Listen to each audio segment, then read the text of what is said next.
최경영의 최강 시사.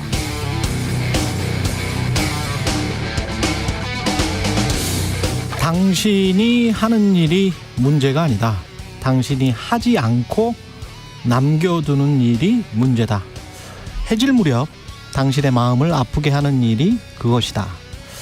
마가릿 생스터의 시 하지 않은 죄라는 시의 일부입니다. 이 시의 이 부분, 당신이 하는 일이 문제가 아니라 당신이 하지 않는 일이 문제다. 이 부분은 정치인이나 언론인들로선 평생 따라다니는 숙명적 죄 같은 것이죠.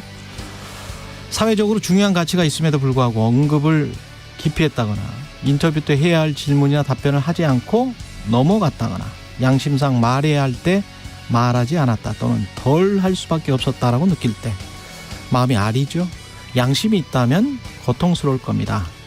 그래서 유권자나 시청자들은 그들에게 이렇게 물어보는 것도 좋겠습니다. 왜 그런 말, 그런 보도를 했어요? 라고 물어보는 대신에 왜 이런 말, 이런 보도를 안 했어요? 왜 중요한 질문, 답변을 피합니까?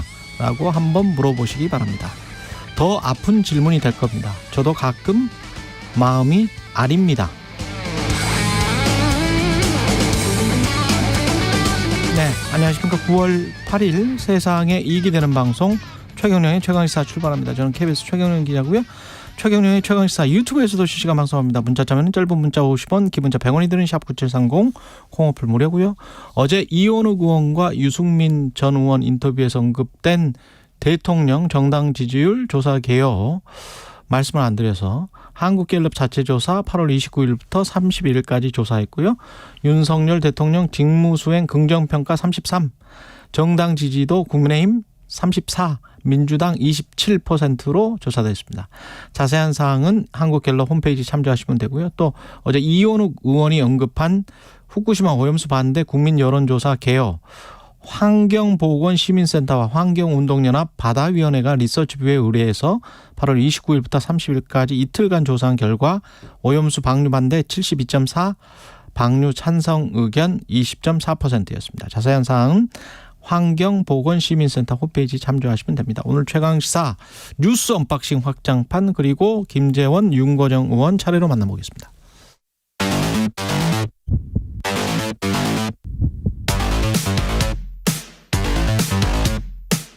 오늘 아침 가장 뜨거운 뉴스 언박싱. 네, 오늘 뉴스 언박싱 확장판 있는 날입니다. 민동기 기자, 김연아 평론가와 함께합니다. 안녕하십니까? 안녕하세요. 예, 검찰이 여론 조작 특별수사팀을 구성을 했군요. 네, 검찰이 신학림 전 언론노조위원장의 김만배 씨 인터뷰 의혹과 관련해서요, 대선 개입 여론 조작 사건으로 규정을 했습니다. 말씀하신 것처럼 특별수사팀을 구성을 했는데요. 검찰이 언론 보도와 관련해 특별수사팀을 구성을 한 것은 이명박 정부 때 MBC PD 수첩 광우병 보도 이후 처음입니다. 검찰은 해당 인터뷰를 인용해 보도한 언론사나 해당 인터뷰와 유사한 내용을 보도한 언론사도 수사할 뜻을 일단 시사를 했습니다. 강백신 반부패 수사 3부 부장검사가 팀장을 맡고요. 선거, 명예훼손 등의 전문성을 갖춘 중앙지검 검사 10여 명이 참여를 한다고 합니다. 근데 공교롭게도 허위 인터뷰 의혹 수사를 지휘하는 송경호 서울중앙지검장이 2009년 MBC PD 수첩 사건을 수사했던 검사입니다. 당시 검찰은 제작진 집을 압수수색을 하고 MBC에 대한 압수수색을 시도를 했고요. 결국 제작진 5명을 불구속 기소를 했습니다. 서울중앙지검은 뉴스타파 인터뷰와 관련해서 헌법상 민주주의의 근간인 선거제도를 농단한 중대 사건에 대해서 신속하게 수사해서 전모를 규명하겠다, 이런 입장을 밝혔고요. 그리고 어제 여당 쪽에서도 상당히 강경한 발언이 나왔습니다. 김기현 국민의힘 대표가 이른바 그 뉴스타파 인터뷰 의혹에 대해서 국민 주권 찬탈 시도이자 민주공화국을 파괴하는 쿠데타 기도로, 뭐라고요? 국민 주권 찬탈 시도이자 예. 민주공화국을 파괴하는 쿠데타 기도로 예. 사형에 처해야 할 만큼의 국가 반역죄다, 이렇게 주장을 했고요. 사형에 처해야 할 만큼의 국가 반역죄. 네. 그리고 이제 JTBC가 사과 방송을 하지 않았습니까? 철저한 진상 조사와 책임자 징계는 물론 강도 높은 수사가 필요하다고 했고, 그리고 인용 보도하고 있는 MBC와 KBS, YTN에 대해서도 지금 입장을 안 내고 있다. MBC도 침묵을 하고 있다. 이렇게 비판을 했습니다. 그 하나하나씩 사안을 따져보죠. 예, 뉴스타파가 김만배 신앙님의 대화 전문을 공개를 했는데 이 부분 관련해서 좀 이야기를 해보고 네. 그 다음에 이제 그 정치적인 이야기를 좀 해봐야 되겠습니다. 정치권의 이야기들을. 네. 예. 그러니까 뉴스타파가 이제 전문을 공개한 거에 대해서 이제 여러 가지 평가가 나오는데 예. 한편에서는 이런 겁니다. 뉴스타파가 이게 지금 뭐 한간에 알려지기로는 당시에 윤석열 검사가 그 조호영 씨한테 커피를 뭐 타주면서 봐줬다 뭐 이런 것처럼 알려지고 있으나 보도의 내용은 그렇다기보다는 그러한 정황을 얘기를 하는 것이다. 박영수 변호사를 당시에 선임을 했고 김만배 씨의 소개로 그 박영수 변호사가 이제 일종의 이제 전관처럼 당시에 수사팀에 영향을 미쳤느냐 이거에 대한 어떤 보도 내용이었지 커피를 타줬다 타주지 않았다는 본질이 아니다. 뭐 이렇게 주장을 합니다. 그렇죠. 다만 이제 이것에 대해서 어쨌든 뉴스타파 보도가 충실하지 않았다라는 지적은 있어요. 왜냐하면 그 당시에 보도에서 어쨌든 중간에 이제 보도가 안 된 내용들이 있는데 그게 뭐냐면은 당시에 명확하게 뭐 커피를 타줬다든지 뭐 만났다든지 뭐 이런 내용에 있어서 여전히 윤석열 검사하고 당시에 조사를 했던 박모 검사 있습니다. 이 두 사람의 관계에 대해서는 김만배 씨가 명확히 이제 입장을 얘기하지 않았던 것인데 뉴스타파의 보도를 보면은 예. 자연스럽게 연결되는 것처럼 돼서 그게 오히려 불러일으킬 소진이 있다. 윤석열 검사가 마치 탄 것처럼 편집을 했었고 네. 그랬죠. 3월 달에는. 근데 이제 저도 풀녹취를 들어보니까 그건 아니에요. 그건 아니죠. 그건 아니어서 저도 그거를 인용 보도했던 입장이기 때문에 그 부분에 관해서는 저도 사과를 드려야 된다고 보고 저는 사과를 합니다. 그 부분은 잘못된 인용 보도였고 뉴스타파가 그렇게 보도를 한 거를 제대로 이제 저희로서는 원본이 없는 상태였기 때문에 그런 확인을 하지 못하고 그 말씀드리는 거는 잘못된 것이고요. 사과를 합니다. 그거는. 예. 근데 이제 그런 이제 지적들이 나오는 과정이 있고 그래서 제가 볼 때도 이런 이제 인용 보도도 뭐 문제일 수 있겠지만 근데 저는 뉴스타파가 애초에 요 본문에 대해서 좀 더 충실하게 다양한 맥락적으로 보도했어야 될 필요성은 있다. 다각적으로 그렇죠. 이랬을 수도 있고 저랬을 수도 있고 이런 시나리오도 있다라는 거에 대해서 이제 얘기할 필요가 있었어야 된다라고 생각을 하고요. 근데 요거를 두고 이제 그러면 요 인터뷰와 관련된 의혹을 어떻게 평가할 거냐. 요거는 또 별개의 문제이기 때문에. 부산저축은행 사건에 그때 당시에 조우영을 당시 수사진이 검사진이 봐줬느냐 안 봐줬느냐. 그렇죠. 예. 요건 별개의 문제이기 때문에. 별개죠. 요것과 관련된 부분도 제가 볼 때는 중요한 것 같은데 그 관련 부분에서 이제 어제 검찰이 한 말이 있어서 그거에 대해서 말씀드리면 검찰이 이렇게 주장을 했습니다. 지금. 그러니까 당시에 이 윤석열 대통령이 부산저축은행 사건 수사 당시에 조호영 씨 알선수재 혐의 수사를 무마했다고 말한 거는 허위다라고 지금 검찰이 얘기를 했는데 그 근거가 당시에 조호영 씨가 참고인 조사를 받았던 것이지 조호영 씨 혐의 자체에 대해서는 검찰이 수사를 하지 않았기 때문에 봐주기도 없었다 이제 이런 논리거든요. 근데 이 사람이 거의 주범인데 당시에 구속 기소된 사람이 14명인가 그렇다며요. 그렇죠. 근데 이 사람만 지금 그때 당시에는 구속 기소가 안 됐었다는 거잖아요. 그러니까 2011년 부산저축은행 수사를 할 때요. 당시 이제 박연호 부산저축은행 그룹 회장의 친인척이었잖아요. 조우영 씨가. 그렇죠. 근데 이제 대장동 일당에게 대출을 알선을 한 거 아니겠습니까? 그렇죠. 조우영 씨가. 근데 알선을 할 때 대검 중수부가 이 조 씨에 대해서 계좌 추적도 하고 그리고 소환 조사도 했는데 처벌을 안 했습니다. 그러니까 처벌을 안 한 것을 두고 이제 해석이 여러 가지가 나오는데 이 봐주기 수사에 관한 의혹 보도는 2022년 3월에 특별히 뉴스타파가 한 게 아니고요. 2021년 가을부터 거의 모든 언론사들이 다 했어요. 그렇죠. 관련해서. 그냥 딱 꼬집어서 커피 그거는 윤석열 검사가 타지 않은 게 아니냐. 이 녹취록을 보면 그러니까 그 부분은 아닌 것 같아요. 그래서 제가 사과를 드리는 거고 그렇죠. 다른 봐주기 수사 의혹이랄지 이런 것들을 KBS나 MBC가 보도를 3월에 뉴스타파와 함께 딱 거기만 했느냐. 전혀 그렇지가 않습니다. 그렇죠. 2021년 가을부터 꾸준히 이 보도들은 있었습니다. 그러니까 좀 한 가지 지적을 해야 될 것은 뉴스타파 보도의 어떤 그런 완결성이라든가 이런 비판과는 별개로 당시 검찰 수사에서 그 조우영 씨가 박영수 전 특검을 변호사로 선임을 한 건 맞지 않습니까? 그렇죠. 그래서 이제 검찰이 이 부분에 대해서 혹시라도 만약에 2011년 부산저축은행 수사를 할 때 이런 부분을 고려해서 수사를 제대로 안 한 것이 아니냐. 그때 언론 보도의 의혹은 이것이 그렇죠. 핵심이었고 그리고 그 언론의 의혹 제기가 전혀 또 그냥 뭐 타당하지 않다고 볼 수가 없는 게 4년 뒤에 결국에는 이 조우영 씨를 검찰이 구속을 하거든요. 예. 예. 그렇죠. 예. 수원지검에서 수원지검에서 하죠. 똑같은 혐의로 이제 그렇죠. 기소를 해서 결국에는 구속이 됩니다.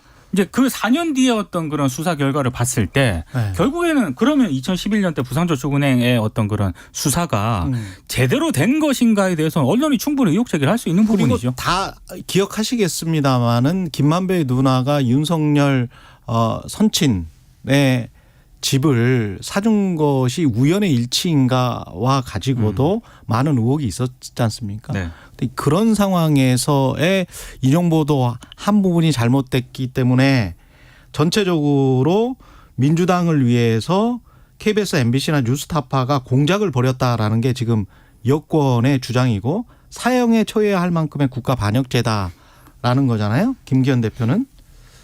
이건 어떻게 봐야 됩니까? 잠깐 뭐 검찰 수사 논리에 대해서 잠깐 말씀드리고 넘어가면 그래서 당시에 참고인 조사를 했지 피의자를 조사한 게 아니기 때문에 수사 봐주기도 없었다 이 논리는 애초에 의혹 제기는 왜 수사를 피의자로 안 하고 참고인 조사를 했느냐라는 건데 그렇죠. 그거에 대해서 참고인 조사를 했으니까 수사무효가 아니다라는 거는 답이 안 된다 이 말씀을 드리고 그다음에 인용 보도를 한 게 지금 문제다라는 거에 대해서 이 정권이 거의 모든 것에 어떤 힘을 싣고 있는 게 아니겠습니까? 예를 들면은 방통위도 원스트라이크 아웃제 얘기하면서 이 사실상 이제 뉴스타파는 인터넷 매체인 거에 대해서도 앞으로는 심의를 할 수 있어야 된다는 것처럼 이제 주장을 하고 폐간 이야기 나오고 있죠. 그렇죠. 근데 방심위는 또 이거 긴급 심의를 이제 인용 보도한 언론사나 이런 것들을 이제 긴급 심의를 하기로 하면서 뉴스타파는 인터넷 매체니까 심의 권한이 없으니까 인용 보도한 공중파들을 혼내주겠다 뭐 이런 거 아니냐 이런 얘기가 나오는 거고 지금 말씀하신 이제 신문 이 등록 취소 이런 거는 서울시하고 문체부 이런 데서 야 이런 이 가짜뉴스 공작하는 매체는 아예 신문 등록 취소해야 되는 거 아니냐 이런 얘기 나오고 거기에 더해서 지금 정치권이 예를 들면 판사 출신의 김기현 대표가 이거는 국가 반역죄이기 때문에 사형에 처해야 된다 막 이렇게 얘기를 하고 있는 건데 저는 첫째로 그러면 인용 보도라는 점에서 예를 들면 저는 원론적으로 얘기해서 인용 보도를 할 때도 당연히 언론사가 자체 검증을 다 해야죠. 자체 검증 해줘야 이제 원칙적으로는 그렇죠. 보도하는 게 당연히 이제 우리가 가야 될 이상인데 그 어떤 급박한 시기에 대선 후보를 검증을 해야 되는 급박한 시기에 그러한 인용 보도가 완벽하게 되지 않는다라는 현실을 우리가 외면할 수 있는가 첫째로 그 점을 한번 들여다봐야 될 것 같고요. 그리고 한 가지만 제가 또 덧붙일게요. 그 당시를 보면 2021년과 2022년 그 대선 때 국민의힘이 제기한 의혹 이 최경련 최강시사에서도 많은 분들이 이야기를 했어요. 대장동 그분과 이재명의 국제 마피아 조폭 연루설. 많이 보도했죠. 현금 김용판 의원이 막 그 현금 따발 사진 들고 그 관련해서 최경련 최강시사에서 나와서 주장하신 의원들이 굉장히 많거든요. 그리고 따로 시간을 드리기도 했고. 네. 근데 그게 증명이 됐습니까? 아니면 허위 뉴스입니까? 가짜 뉴스입니까? 아니면 진실입니까? 지금 정영화 변호사 관련해 가지고 지금 기소가 됐잖아요. 그러면 어떤 거는 가짜 뉴스이기 때문에 사형에 처해야 할 만큼의 국가 반역죄. 그런데 그게 당시 윤석열 검사의 커피 요것과 관련해서 이거는 국가 반역죄고 이재명의 국제마피아 조폭 연루설이 지금 허위일 가능성이 상당히 높은 상황인데 이거는 국가 반역죄입니까? 아니면은 뭐 어떻게 되는 거죠? 이게 뭐 어떤 기준으로 국가 반역죄로 처단할 가짜 뉴스를 선정을 하는 겁니까? 그걸 집권 여당이나 정부가 이렇게 마치 과거에 1940한 몇 년도에 그 무슨 그 이념 전쟁을 벌였던 그런 극우 세력들처럼 사회 전체를 몰아가고 있는 거 아닌가요? 지금 어찌됐든 그 가짜뉴스 하나하나씩 구별해야 되는 거 아닙니까? 대한 대책을 방통위가 일단 하겠다라고 공식적으로 입장을 밝힌 상황이죠. 그런 식으로 겁을 주고 막 공세를 취하는 게 과연 자유민주주의 국가의 이성적인 논인가요? 그러니까 언론이 뭘 보도했다고 해서 그게 잘못됐다고 해서 사형을 시켜야 된다라는 거는 중국이나 북한 정도의 나라가 아니면 있을 수 없는 일이고 그 언론에 대해서 책임을 지우는 건 다양한 방식이 있는 거 아닙니까? 꼭 목숨을 거둬야지 뭐 그게 되는 겁니까? 아니지 않습니까? 그러니까 그런 부분 말씀드리고 그다음에 가짜 뉴스에 대한 대책을 정말로 이 방통위나 이런 나라에서 하고 싶으면은 대통령의 심기를 건드리는 보도를 한 매체들을 혼내주는 방식이 아니라 그런 방식이 아니라 정말 언론 환경을 어떻게 바꿀 수 있느냐를 두고 고민을 했으면 좋겠어요. 왜냐하면 대다수의 가짜뉴스라는 형태의 그런 뉴스들은 언론사가 예를 들면 책임 있는 어떤 방식으로 하지 않습니다. 예를 들면 아예 이제 소스가 불분명한 것들이 이제 어떤 이 유튜브라든가 이런 걸 통해서 돌아다니게 만들고 그다음에 그거를 인용 보도하는 방식으로 된다거나 뭐 이런 사례도 있지만 아예 언론사가 자체적으로 생산한 뉴스에 가까운데 또 언론사가 보도하지 않는 방식으로 되는 게 있어요. 무슨 얘기냐면 이 신문이라는 걸 만들 때 지면으로만 만드는 게 아니지 않습니까? 인터넷으로 하지 않습니까? 그리고 인터넷에 낮에 생산되는 기사들 같은 경우에는 예를 들면 조선일보 같은 경우에는 조선일보 NS라든지 이런 이제 별도 법인이 있잖아요. 그렇죠. 별도 법인을 통해서 이 검증되지 않은 기사나 이런 것들이 막 쏟아져 나오는 경우도 있어요. 그게 예를 들면 지난번에 이제 건설노조 관련 사안에 대해서 이제 나왔던 보도라든가 이제 그런 것들이 거기에 정확하게 해당하는 거고 그거에 대해서는 조선일보라는 본사는 책임을 안 져도 이 별도의 이제 법인이 분리되어 있는 그러한 이제 외주에 가까운 회사들이 이제 책임을 지는 방식이 되는 것이기 때문에 가짜뉴스 근절 그렇게 해서 안 되는 거거든요. 그렇죠. 그러니까 이렇게 정책적으로 접근한다면 저는 그것에 대해서 뭐 그렇게 할 수 있다라고 보는데 지금 방식은 예를 들면 외신을 인용 보도한 것도 그러면 다 현장에 가서 검증하지 않았으면 그거에 대해서 다 가짜뉴스라고 책임을 물을 겁니까? 그러니까 그런 방식으로 되는 게 아니다 이게 그 점을 지적을 하면서 그리고 사실을 확인을 하기 위해서 가령 이땡땡 바이든 날리면 본인이 이야기해야 돼요. 그렇죠. 본인이 말을 했잖아요. 근데 대통령실에서 홍보수석이 이상한 바이든 날리면 이러면서 전 국민 청력시험하고 그다음에 외교부가 왜 MBC와 소송을 지금 벌이고 있는지는 모르겠는데 본인이 그런 말을 안 했으면 본인이 언중에 제소를 하고 그것도 안 되면 소송을 해야 되는 것이겠죠. 아니면 대통령실이 나서야 되는 것이겠죠. 근데 그것과 관련해서는 사실 확인이나 팩트 체크를 하지를 안 하고 또는 뭔가 좀 뭐 이상하다. 뭐 박종훈 대령 사건도 마찬가지고 양평 고속도로 사건도 마찬가지고 국민들이 생각할 때 명확하게 좀 해 주십시오라고 하는 것들은 팩트 체크를 안 해줬었을 때 그러면 보도를 만약에 정부에서 알고 있는 진실을 이야기를 안 해주고 확인을 안 해줬는데 나중에 보도를 이런 의혹이 있으니 보도를 했는데 그게 만약에 틀렸어요. 정부는 계속 거부를 해. 그랬을 때는 다 사형 당하는 건가요?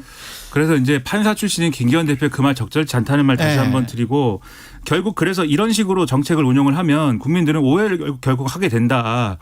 결국은 정치적으로 불리한 뉴스, 대통령의 어떤 신기를 건드리는 뉴스에 대해서 혼내주는 게 목적이지 가짜 뉴스가 뭐냐 그리고 가짜 뉴스 근절 어떻게 할 거냐 언론 신뢰도를 어떻게 올릴 거냐에 대해서는 자기들이 정파적으로 판단하는 거 외에는 별로 기준 없는 거 아니냐 이런 오해를 할 수 있는 방식이기 때문에 이렇게 문제를 풀지 마라 그렇게 말씀드리겠습니다. 날씨 교통정보 듣고 와서 뉴스 언박싱 확장판 이어가겠습니다.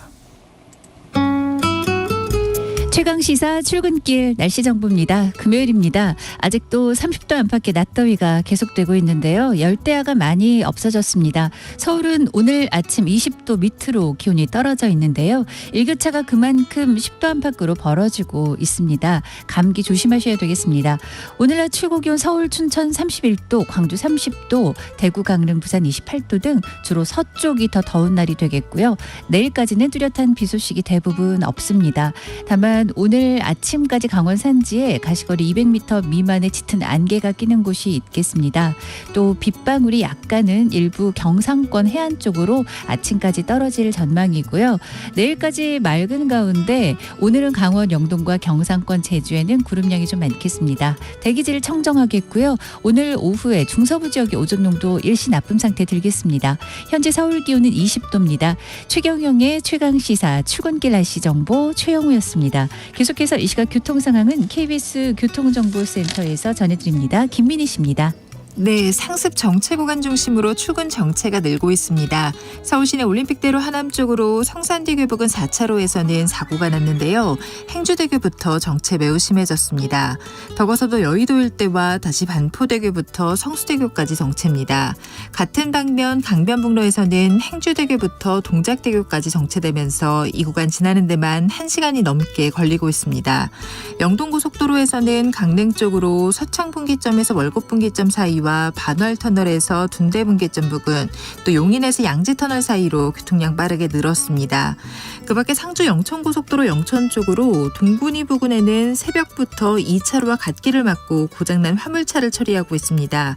사고 나지 않게 미리 차로 변경해서 지나셔야겠습니다. KBS 교통정보센터였습니다. 최경영의 최강 시사는 여러분과 함께합니다. 짧은 문자 50원, 긴 문자 100원이 드는 샵 9730. 어플 콩과 유튜브는 무료로 참여하실 수 있습니다. 네, 최경영의 최강 시사 뉴스 언박싱 확장판 이어가겠습니다. 7098님이 언박싱 확장판 뉴스 평일 내내 듣고 싶다고 이런 말씀. 5일 내내 방송해 줬으면 좋겠습니다.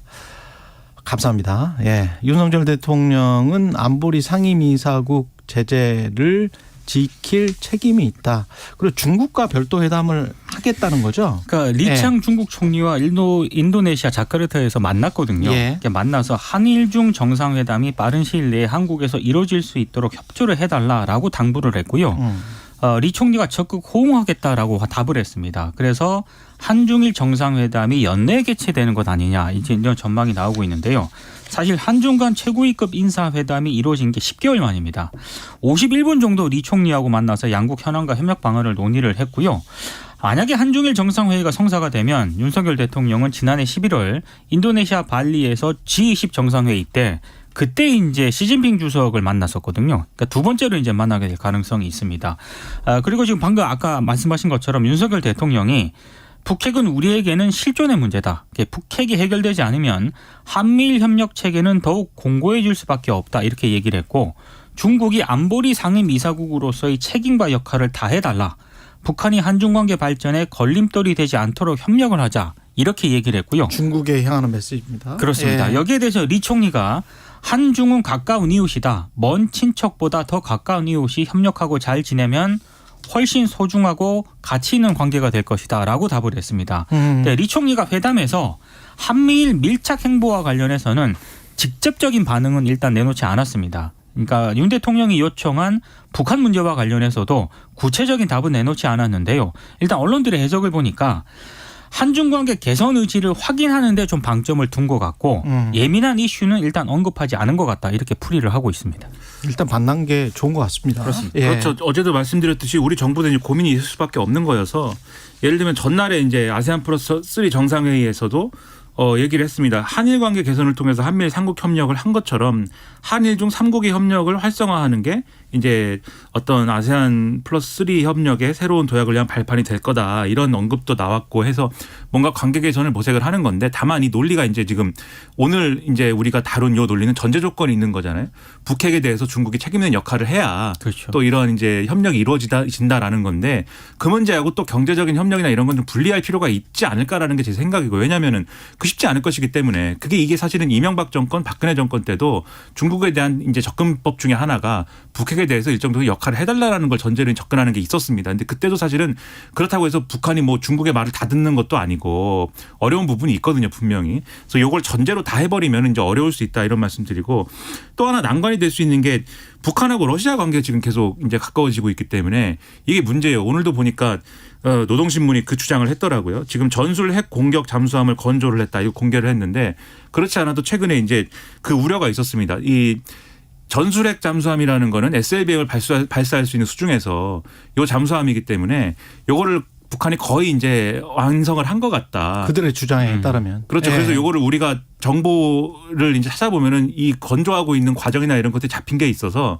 거의 요거는 완성을 한 것 같다. 근데 문제가 뭐냐면 이 잠수함이 오랫동안 어떤 잠행을 해야 되지 않습니까? 그렇죠. 그러려면 핵 추진 엔진이 필요하거든요. 그렇죠. 지금 북한이 만들었다고 하는 잠수함은 핵 잠수함이 아닙니다. 예. 근데 만약에 러시아의 김정은 위원장이 만약에 푸틴 대통령하고 정상회담을 한다고 하든지 그럴 경우에 그걸 달라고 할 때 러시아가 예. 이제 줄 거냐 안 줄 거냐에 대해서 지금 논란이 많아요. 근데 혹시라도 이런 정세가 중국의 태도나 역할에 영향을 미칠 수가 있는 것이기 때문에 그것까지 고려해서 우리가 전략을 세워야 된다. 러시아가 만약에 이렇게 다 북한에 대해 지원을 한다고 할 때 그러면 중국이 갖는 레버리지는 훨씬 더 약화될 거거든요. 그렇죠. 그런 점까지 고려해 가지고 지금 대중 전략을 짤 필요가 있다. 이런 생각이 듭니다. 그리고 대북 송금 의혹과 관련해서 이재명 대표는 9일에 검찰 출석하기로 했네요. 9일이면 내일이네요. 내일입니다. 예. 수원지검에 출석을 해서 조사를 받기로 했는데요. 사실 이제 이 출석 일정을 둘러싸고 검찰하고 신경전을 계속 벌이지 않았습니까? 그렇죠. 근데 검찰이 일단 7일에서 9일 사이에 출석을 하라라고 일단 요구를 했기 때문에 일단은 검찰 측의 요구를 받아들인 것으로 일단 평가가 되고 있습니다. 근데 민주당 박성중 대변인이 어제 입장을 내놓았는데 이재명 대표에게 정기국회 출석 의무도 포기하고 나오라는 사상 초유의 검찰이 강압 소환을 요구했다. 그리고 헌법이 규정한 의정 활동을 부정하는 검찰의 반헌법적 행태에 깊은 유감을 표한다. 이렇게 이제 강하게 좀 비판을 했습니다. 근데 만약에 내일 조사가 이루어지게 되면은요, 이재명 대표가 올해 들어서 5번째 검찰 소환 조사를 받게 되는데 예. 이것도 약간 변수가 있습니다. 지금 단식이 길어지면서 이재명 대표 건강이 그렇게 좋지 않은 상황이거든요. 그래서 만약에 내일 조사를 받는다 하더라도 온전히 검찰 조사가 진행될 수 있을 것인가 여기에 대해서는 조금 미지수로 남겨놔야 될 것 같습니다. 그런데 이제 조사를 뭐 받기로 했으면 또 충실하게 받는 게 필요하고 그다음에 또 조사를 받겠다는데 거기에 대해서 또 국민의힘 쪽에서는 무슨 황제 조사, 황제 출석이다 이렇게 얘기하는데 조사를 받으면 되는 거지 않습니까? 그러면 어쨌든 받겠다고 해도 문제고 안 받겠다고 해도 문제면 어떡합니까? 그러지 말고 이제 조사는 자연스럽게 받는 걸로 하고 이제 논란이 될 수 있는 거는 이제 이후에 이제 체포동의안 처리 일정이나 이런 걸 것 같아요. 일달에 국회 본회의가 21일, 25일에 이제 예정이 돼 있을 것인데 이때 처리한다고 했을 때는 21일 날 체포동의안을 보고하고 25일에 표결을 하는 이런 일정으로 진행이 되는 거죠. 그럴 경우에는 이제 아무래도 추석 전에 어쨌든 체포동의안 표결 처리 결과가 나올 거고 그거에 따라서 이제 이 정치 뉴스나 이런 것들이 여러모로 바뀔 수 있는 거니까 그거에 따른 정치적인 어떤 셈법이라든가 정치적 논란 이런 것들은 확실히 이제 좀 뜨거워질 것 같습니다.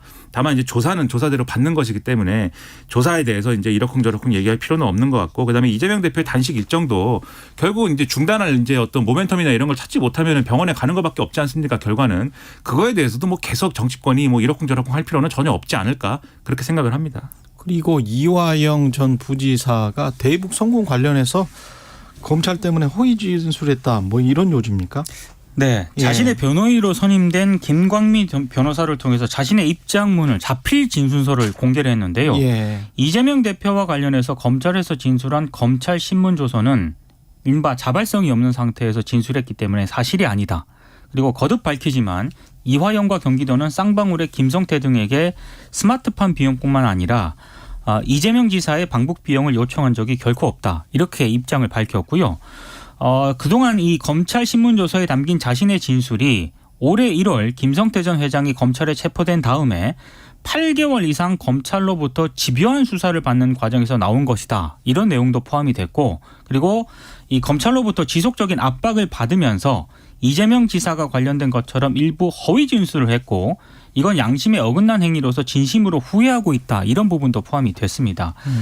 지금 그 또 이화영 전 부지사 쪽은요. 그동안 검찰의 그 피의자 신문 조서 있지 않습니까? 예. 이거를 재판부에 증거로 채택할지 본인이 동의하겠다, 뭐 동의하지 않겠다. 이거 명확한 입장을 밝히지 않았거든요. 그런데 어제 해당 자필 진술서와 함께 검찰이 추가 증거로 제출한 지난 6월 신문 조서에 대해서는 동의하지 못한다. 이런 입장을 재판부에 제출을 했습니다.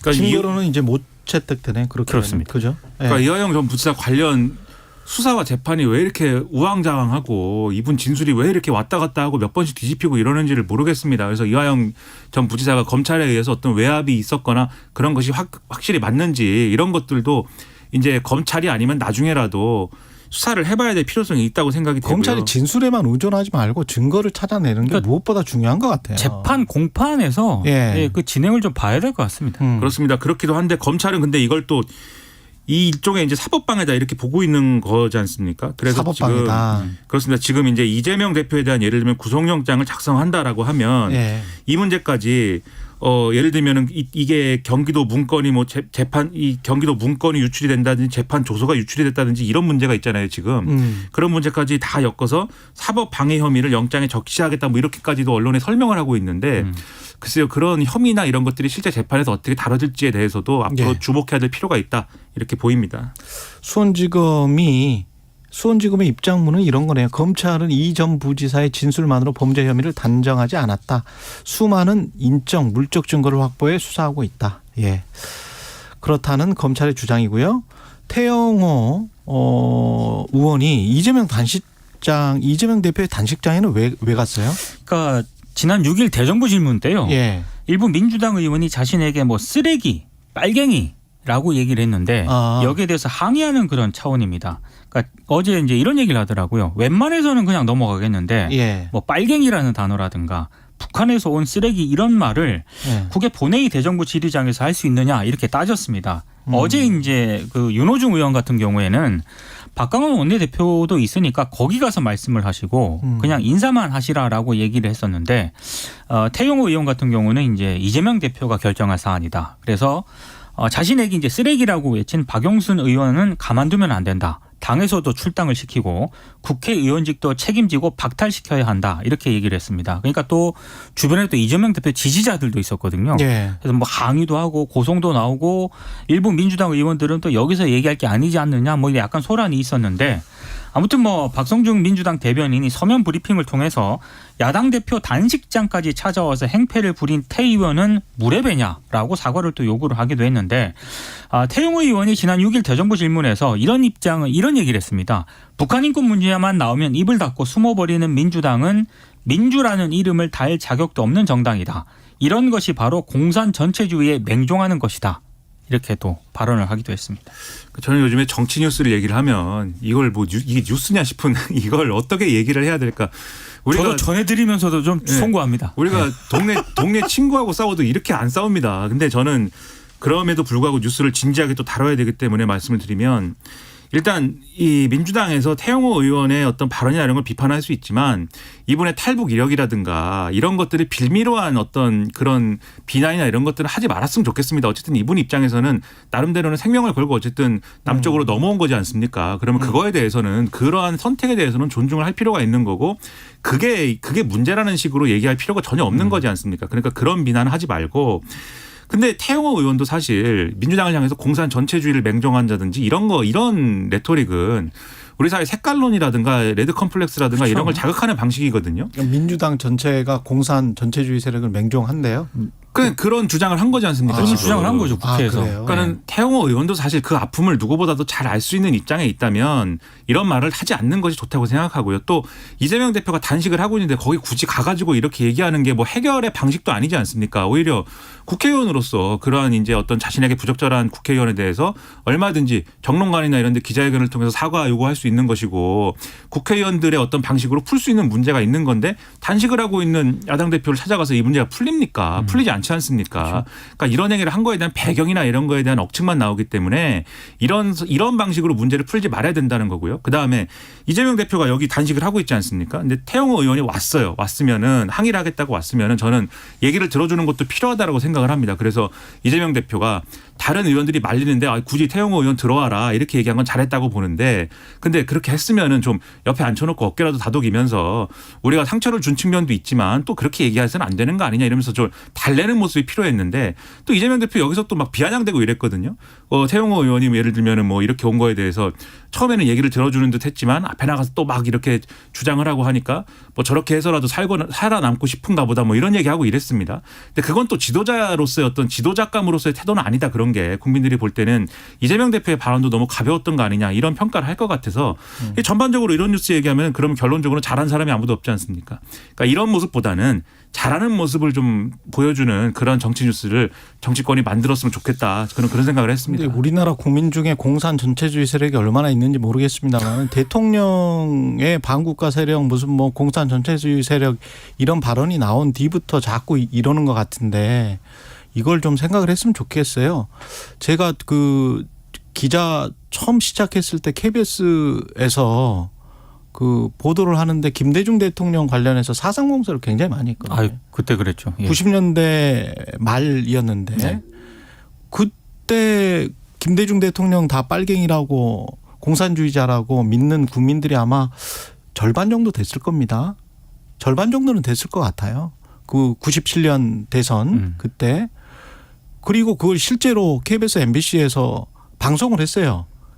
이른바 김대중의 사상검증 비슷한 토론회 방송을. 그때 당시 아마 한국논단이라는 극우 매체를 통해서 이게 지금 거의 한 30년 된 이런 논쟁인데 김대중 빨갱이 아니잖아요. 그 김대중이 대통령이 되면 북한한테 나라를 바칠 것이다라고 선전선동했던 사람들이 있잖아요. 그 사람들 한 번이라도 사과했습니까? 역사 앞에? 근데 왜 다시 이런 공산 전체주의 세력이라는 말이 나오죠?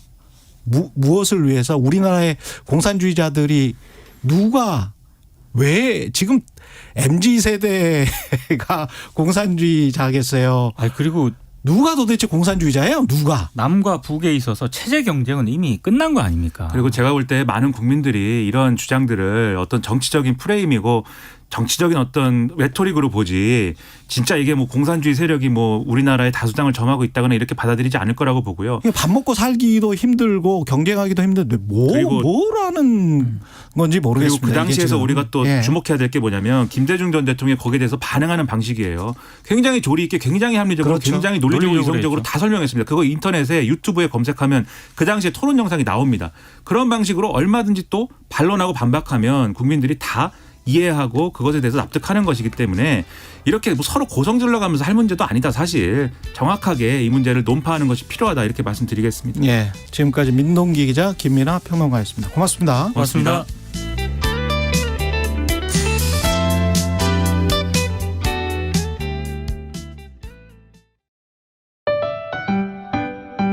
(2023) KBS 1라디오 연중기획 낮은 목소리 당신의 목소리를 들려주세요. 안녕하세요. 동네에서 건강하고 맛있는 유기농 빵집을 하고 있는 오은택입니다. 저희는 12년 됐는데 개인적으로 나와서 독립을 한 거는 한 7년 됐어요. 친절한 거 하나만 믿고 손님들이 이제 여기 빵집은 친절함 그리고 맛도 일품이고 친절도도 1위다 이런 걸로 이제 입소문을 내주셔서 지금까지 홍보 하나도 없이 7년 동안 단골 손님들 덕에 이렇게 운영하게 되었습니다. 저희는 당일 생산, 당일 판매 원칙으로 하고 있고요. 빵이 남으면 동네에 장애인 복지센터나 아동 복지센터로 모든 빵들을 다 후원하고 있습니다. 6년 반 동안 빵들을 만들어서 기부를 하다 보니까 어느덧 1억 원이라는 기부금을 하였다는 영수증을 발급해 주더라고요. 그럴 때 너무 장사가 아무리 힘들고 그래도 뿌듯하고 그리고 이 마음은 항상 초심을 잃지 않고 변치 않는 마음으로 빵집을 운영하도록 하겠습니다. 정성스레 맛있게 빵을 항상 만들고 있으니까 지나가시다가 요즘 밥값도 많이 올랐는데 너무 배고프시다 그러면은 항상 저희 빵집 찾아주세요. 건강하고 맛있는 빵들 많이 정성스레 많이 만들어 놓겠습니다. 동네 빵집 많이 찾아주세요. 서로를 좀 더 이해하고 갈등을 줄여갈 수 있길 희망합니다. KBS 1라디오 연중기획 낮은 목소리였습니다.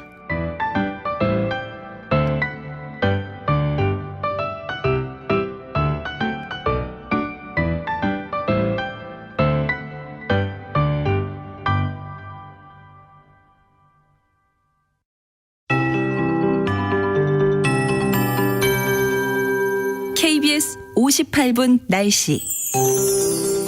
아직 30도 안팎의 낮더위가 계속되고 있습니다. 열대야는 좀 나아졌는데요. 현재 서울 기온이 22도, 오늘 아침에는 20도 밑으로 떨어지기 시작해서 20도 안팎의 기온을 보이는 곳도 많았고요. 아침 저녁으로 서울을 포함해 많이 선선해졌습니다. 일교차가 10도 안팎으로 커지고 있는 9월 초반입니다. 감기 주의하셔야 되겠고요. 일부 충청과 전라권에 어제 내려졌던 폭염특보가 어제 오후에 해제가 됐습니다. 현재 폭염 관련 특보는 없는데요. 그래도 오늘 서울, 춘천이 31도로 덥겠고 광주 30도, 대전, 세종, 제주 29 이렇게 대부분 서쪽으로 30도 안팎의 더위가 이어지겠고 대구와 강릉, 부산은 28도로 예상돼 서쪽이 더 덥습니다. 내일까지 대부분 큰 비 소식이 없습니다. 서쪽 지역 중심의 9월 낮더위가 이어지겠고요. 오늘 아침까지 경북 동해안과 경남 해안에는 빗방울이 약간 떨어지면서 강원 영동이나 경상권, 제주는 구름이 좀 많겠습니다. 모레 일요일 밤에는 제주와 남해안에 한때 비가 오는 곳이 있겠습니다. 미세먼지 농도 좋음 상태고요. 중서부 지역의 오존 농도 오후에 일시 나쁨 상태에 들겠습니다.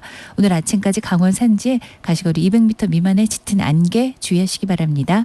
현재 서울 기온 22도입니다. 기상청에서 최영우였습니다.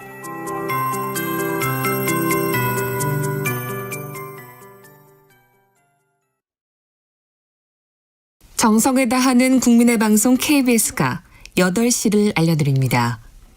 AM 711kHz, FM 97.3MHz, KBS 1라디오입니다. HLKA.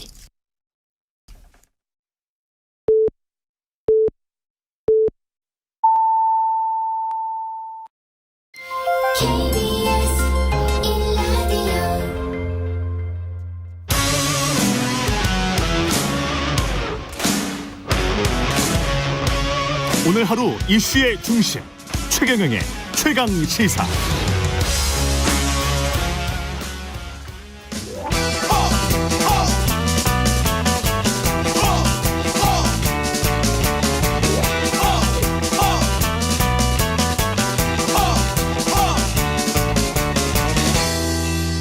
네, 링 밖으로 나간 박치기왕 만나는 시간입니다. 국민의힘 김재원 최고위원 자리하셨습니다. 안녕하십니까? 안녕하세요. 예, 이재명 대표가 9일 검찰 출석하기로 했다고 하는데 검찰 입장에서는 어떨까요? 이게 일정을 조율하다가 이제 검찰이 제시한 7일부터 9일 중에서 9일에 그냥 그럼 나가겠다. 그러면 허를 찔린 격입니까? 아니면 예상이 됐던 수순입니까? 어떻게 보세요? 뭐 일단 저는 이재명 대표가 9일 전에 9일 그 출석하겠다고 말씀을 하셨지만 예. 지키지 않을 거라고 생각했어요. 당초에는. 근데 아마 지키지 않을 거라고 생각하셨어요? 그 말을 하고 난 다음에. 그렇죠. 근데 요즘 보니까 뭐 그렇진 않고 9일 나가겠다고 보여져요. 근데 9일이면 이제 며칠 안 남았잖아요. 내일이 그러죠. 내일이에요. 네. 그러니까 12일, 13일 뭐 이런 때는 이제 들것에 실려서 사실상 진술을 못 하겠다 이런 작전으로 봤는데 예. 뭐 9일 나가겠다고 말씀하시고 못 나가겠다고 하기는 좀 어려운 것 아닌가. 그렇겠죠. 그러니까 당초에 12일이라고 했을 때는 들것에 실려서 또는 뭐 그 건강이 나빠서 도저히 진술 못 하겠다 이렇게 그렇게 해서 검찰 조사 회피용. 네, 인위적으로 그 단식을 했다라는 인식을 심어주면 그 국민 여론이 그 여론도 여론이고 또 이제 법원에서 영장 심사를 했을 때 뭐 더 좋지 않은 결과를 가져올 수가 있다 이렇게 판단을 했을 텐데 9일 출석을 해서 내가 할 말은 했다. 물론 뭐 진술을 크게 하지는 않으실 걸로 보입니다만 어쨌든 그렇게 하고 또 의원들에게는 내가 이만큼 노력을 하고 있다. 그렇게 해서 예를 들어 체포동의안이 부결되는 상황까지도 예상을 할 수 있다고 보고 뭐 그런 좀 결정을 한 것 아닌가 생각해요. 그러면 그 다음에는 검찰이 수순이 어떻게 될까요? 체포영장 발부를 언제 어느 시기 정도에 할 일이라고 보세요? 발부는 하기는 하겠죠. 일단 제가 봐서는 검찰에서는 이화영 뭐 부지사가 진술을 또 좀 번복했다 뭐 이런 이야기가 나오던데. 좀 검찰 압박에 의해서 한 거다. 허위 진술이었다. 네. 그렇게 지금 이야기를 하고 있습니다. 네. 예. 그래서 이제 그 진술이 뭐 압박인지 아닌지 그 진술 과정은 아마 검찰이 틀림없이 녹음도 하고 변호인도 동석하거나 여러 가지 정황을 다 갖추었겠죠. 솔직히 말씀드려서 이화영 부지사가 진술을 할 때 그런 진술하는 내용을 그냥 검사가 뭐 좀 조금 강압적으로 내지는 둘이 앉아서 진술을 받거나 뭐 그 정도로 끝나지는 않았을 거라고 생각해요. 그렇지만 지금 개정된 형사소송법에 따르면 과거에는 검사 앞에서 진술한 내용은 모두 증거 능력이 있지만 지금은 그 증거 능력에 대해서도 이제 재판정에서 여러 가지 또 다른 판단을 하기 때문에 어찌됐든 그런 상황은 둘째치고 그 백현동 사건이라든가 그런 사건만으로도 굉장히 또 이재명 대표에게 불리한 상황이 조성될 수 있거든요. 대북 송금원 말고도. 그렇죠. 그래서 저는 이런 사건 1년의 사건이 충분히 뭐 제가 수사 기록을 보지도 못했고 수사 과정에 참여하지도 못했지만 분명히 구속 사안이 충분히 되는 그런 지금 아마 증거가 수집되어 있을 거라고 예상을 해요. 그리고 또 이재명 대표도 그동안 보여준 것이 겁에 질려 있는 모습이었지 당당한 모습은 아니었거든요. 그렇기 때문에 이재명 대표가 노리는 것은 오히려 체포동의안 부결이 아닐까 그런 생각이고 검찰은 수사가 끝나면 뭐 9일날 진술을 하고 중간에 아마 이재명 대표가 뭐 힘들어서 진술 못하겠다 하면 못하겠다고 하는 그런 기록을 그대로 남겨서 준비가 되는 대로 빠른 시일 내에 구속영장을 청구하지 않을까 그렇게 생각합니다. 그럼 태영호 의원이 이재명 대표 단식장에 찾아가서 뭐 박영수 의원이 한 발언에 관해서 좀 사과를 하고 뭐 당 차원의 조치를 좀 취해 달라라고 하면서 이제 뭐 아수라장이 벌어졌는데 이게 지금 지나치게 이념적으로 돼버린 건 어떻게 보세요? 대통령이 반국가 세력, 공산 전체주의 이런 이야기를 하고 또 민주당은 태영호 그러면 진짜 빨갱이 이 나라에서 온 사람이잖아요. 그 탈북자인데 그 북한에서 뭐라고 땡땡땡이 왔네. 이렇게 발언을 하고 거기에서 이제 항의를 한 건데 이게 뭐 무슨 악순환이 되는 것 같은 그런 느낌도 들고요. 말 풍선만 커지는 것 같은 실체는 없고 실체도 없고 태영호 의원의 태영호 의원이 이재명 대표를 찾아간 것은 뭐 개인적인 행동이었다고 보고 그러나 태영호 의원을 보고 빨갱이라고 한다든지 그건 정상적인 지금 국회의원의 언어라고 볼 수가 없죠. 왜냐하면 북한에서는 굉장히 고위직이잖아요. 외국에 대사에서 있는 공사를 했었죠. 그런데 그 가족을 이끌고 정말 사선을 넘어서 남으로 온 빨갱이라고 그렇게 하고 또 뭐 변절자라고 배신자 변절자라고 이야기한 분들에 대해서는 그분이 대한민국 국민인지 아니면 조선인민공화국의 최고인민의 대의원인지 저는 아마 그분들은 마음의 고향이 북한이고 북한 체제를 수호하기 위해서 그 자리에 앉아 있고 북한을 배신한 태영호 의원에 대해서 변절자 배신자라고 한 것인지 정신 구조가 그런 것이 아닌지 뭐 그러니까 태영호 의원 입장에서는 이거는 정말 그냥 넘어갈 수 없다 이렇게 또 생각한 것 아닌가. 아니 저는 그 말씀을 드리는 거예요. 사실은 정부나 대통령의 분위기가 어떤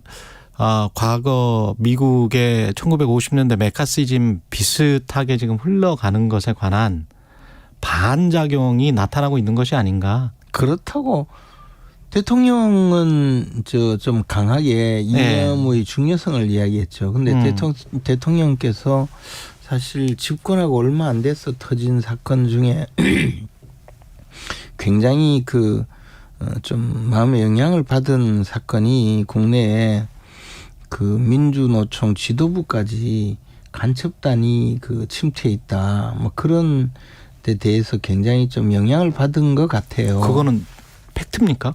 아니 지난번에 수사 과정에서 나왔던. 예, 지금 아직까지는 뭐 재판이 진행되고 있거나 그런 상황이겠죠. 그런데 어찌됐든 대통령의 입장에서 이제 그런 보고를 받고 수사 결과를 보고받으면 대통령은 그에 대해서 당연히 팩트로 판단을 하고 기소하는 보고를 받았을 것 아니겠습니까?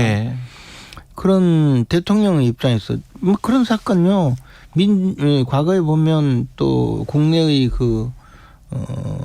변호사들이 끼어들어서 몇 년씩 끌어서 결국은 유야무야 시키는 사건 제가 많이 봤는데 재판 결과까지 나오고 나서 대통령이 판단해야 되느냐 이런 식으로 이야기한다면 뭐 그거는 제가 답변할 사안은 아니고요. 어쨌든 대통령은 그런 입장에서 대한민국의 그 방향을 올바르게 정립하겠다는 생각이었고 이번에 그 태영호 의원의 어떤 행동은 일탈적인 건가요? 아니요, 대통령의 말씀이나 그것과는 좀 상관이 없다. 무관한 것이죠. 그리고 태영호 의원 보고 변절자 배신자고 빨갱이가 뭡니까? 아마 그래도 저는 뭐 사적으로 그 교분이 있는 분은 아니지만 해도 너무한다는 생각이. 지금 그 민주당 내에서 서른 의원 그다음에 이재명 대표도 약간 비슷한 뉘앙스잖아요. 네. 탄핵의 뉘앙스 끌어내려야 된다.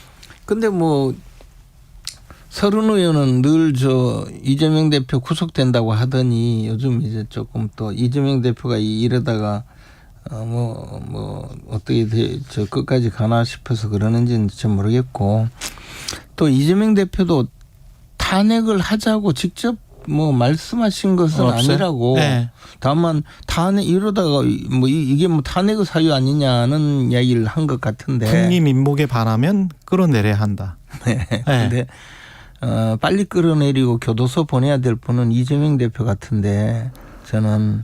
그러나 어찌 됐든 지금은 탄핵이 불가능하잖아요. 대통령의 탄핵은 최적 3분의 국회 제적 3분의 2의 동의를 얻어야 하고 과거처럼 박근혜 전 대통령 때처럼 당시 여당의 그 당내에서 상당히 많은 사람들의 동조를 얻고 그 대통령의 반대파들이 함께 참여해서 탄핵을 할 때만이 가능한 상황이잖아요.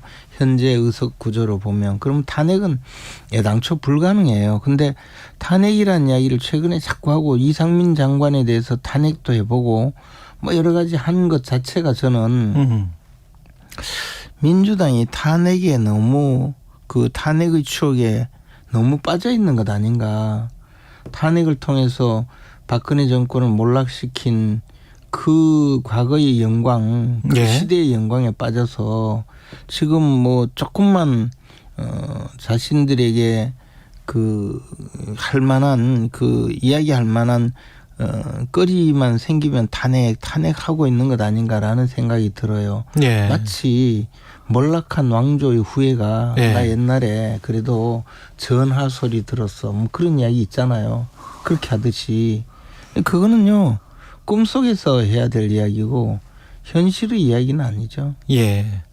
그리고 강서구청장 후보를 공직선거법 위반이라는 무공천 사유에 해당이 안 돼서 후보를 내게 됐다. 이렇게 지금 국민의힘이 밝힌 거죠. 김태우 그러면 전 청장이 아니요, 뭐 우리 당의 이제 저 과거에 보면 저 곽상도 의원의 경우에 그 비리 혐의가 있었다 해서 무공천을 했거든요. 그때 제가 보궐선거 나가려고 했다가 돌아왔잖아요. 그래서 뭐 무공천하는 것은 이제 통상적으로 그 당의 그 사유로 보궐선거가 되었을 때 국민들에게 또 후보를 내는 것은 보궐선거에 후보를 내는 것은 옳지 않다. 뭐 이런 입장으로 과거에 한 번씩 뭐 그런 경우가 있었는데 그것도 뭐 늘 그렇게 하지도 않았고 뭐 또 어떤 경우에는 뭐 이런 경우에는 국민의 판단을 받는다. 국민의 심판을 받자. 뭐 그런 이야기로서 결정을 했는데 이번 김태우 청장의 경우는 사실은 일종의 공익 제보자이고 그 공익 제보자임을 감안해서 사면까지 했기 때문에 공천을 하는 것 자체가 그 문제가 없다 이렇게 판단한 것이죠. 예. 당에서. 그래서 이미 공천관리위원회를 구성을 하고 공천 작업에 들어갔는데 아마 저는 김태우 청장을 공천하리라고 생각을 합니다. 김태우 청장 공천하리라. 네. 그러면 국민의힘이 승산이 있습니까? 시간은 거의 다 돼가고 있는데요. 어떻게 보세요? 굉장히 큰 차로 질 수도 있다는 관측도 있더라고요. 막 그렇게 되지는 않는다고 봅니다. 그렇게 되지는 않는다.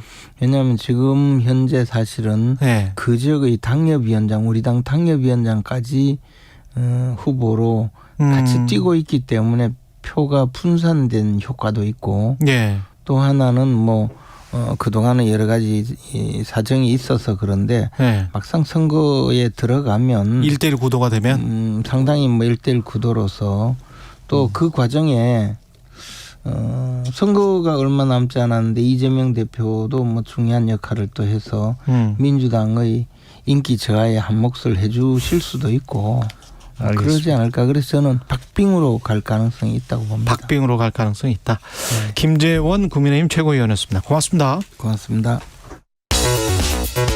여러분은 지금 KBS 1라디오 최경영의 최강 시사와 함께하고 계십니다.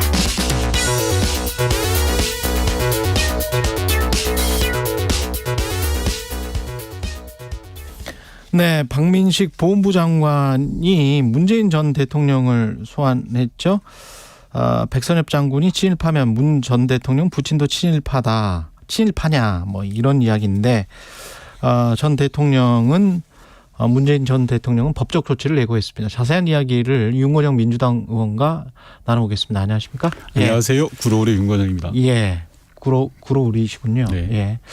박 장관은 왜 갑자기입니까? 아니면 어떤 의도가 있었던 발언입니까? 저는 의도가 있다고 생각하고요. 예. 우선 박 장관의 주장은 명백한 거짓입니다. 문재인 전 대통령의 부친은 일제강점기가 아니라 해방 이후에 농업개장을 하신 거거든요. 예. 사실이 아닌 걸 알고 있으면서도 하는 대단히 악의적인 의도가 있다고 생각하는데 예. 바로 그것은 홍범도 장군 흉상 이전에 본질을 좀 흐트리려고 하는 물타기 전술 아닌가라는 생각이 있습니다. 그래서 아무리 돌아가신 분이 말씀을 못한다고 해도 자신들의 정치적 목적을 위해서 전혀 관련 없는 분을 끌어들이는 것은 그 의도 자체가 저는 매우 불순하다 이렇게 생각해요. 그 하태경 의원은 박 장관을 옹호하면서 해방 후에 함흥시청 개장이면 일제 때는 서기 주사였을 텐데 그러면 자발적 공헌을 한 거니까 그러면 친일파 아니냐?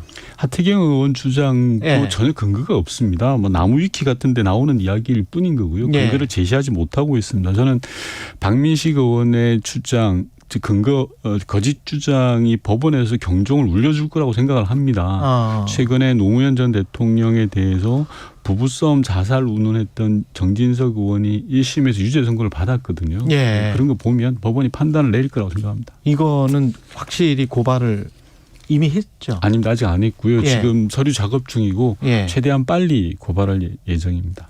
그 문재인 전 대통령 현안에 대해서 지금 조금씩 목소리를 어떻게 보면 과거와 비교하면 상당히 적극적으로 목소리를 내는 것 같기도 하고 이거는 어떤 지금 현재 정국에 대한 어떤 반작용인가요? 아니면 어떤 계획이 있는 걸까요? 지금 윤석열 정부가 문제가 있다는 건 3살 먹은 아이도 다 아는 상황 아닙니까? 예. 그리고 최근 홍범도 장군에 대해서 연속해서 대통령께서 말씀하셨던 것은 전직 대통령으로서 역사의 후회를 남기지 않겠다라는 차원으로 봐주셨으면 좋겠고요. 예. 저는 국가 원로로서 당연히 하실 수 있는 부분이라고 생각합니다. 아니 어떻게 보면 대한민국 역사를 생각한다면 반드시 해야 될 말씀이라고 생각을 하고요. 예전에 이런 말 있지 않았습니까? 독립운동을 하면 3대가 망하고 친일을 하면 3대가 흥한다.